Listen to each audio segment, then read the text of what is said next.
இறை இயேசுவின் சகோதர சகோதரிகளே, இன்றைய நற்செய்தியில் நம் ஆண்டவர் இயேசுவை பார்த்து பேதுரு ஒரு கேள்வியை கேட்கிறார்.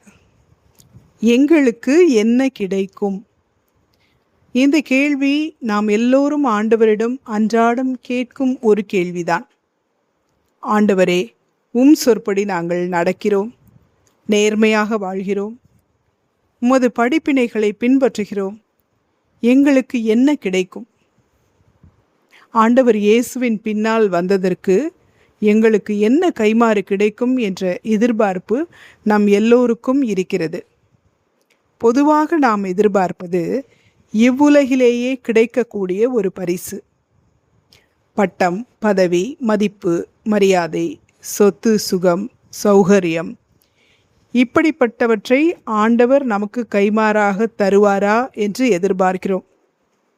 இவையெல்லாம் இல்லாவிட்டாலும் கூட குறைந்தபட்சமாக நல்ல ஆரோக்கியம், அடிப்படை வாழ்வாதாரம், மன அமைதி, சுமூகமான குடும்ப உறவுகள், நல்ல நட்பு, நிம்மதியான நல்வாழ்வு, இவையாவது நமக்கு கிடைக்குமா என்ற ஏக்கம் நம் மனதில் உள்ளது.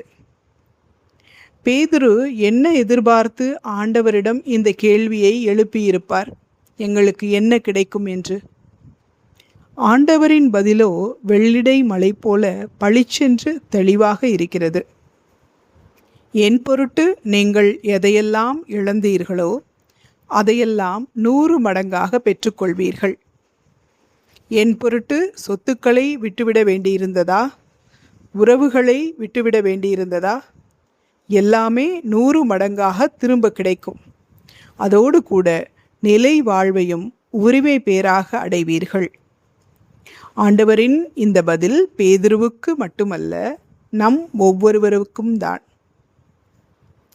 நாம் ஆண்டவரிடம் எதிர்பார்த்த கைமாறு உலக பிரகாரமான கைமாறுதான் என்றாலும் அதையும் தாண்டி நிலை வாழ்வும் நமக்கு கிடைக்கும் என்பதுதான் ஆண்டவரின் பதில்.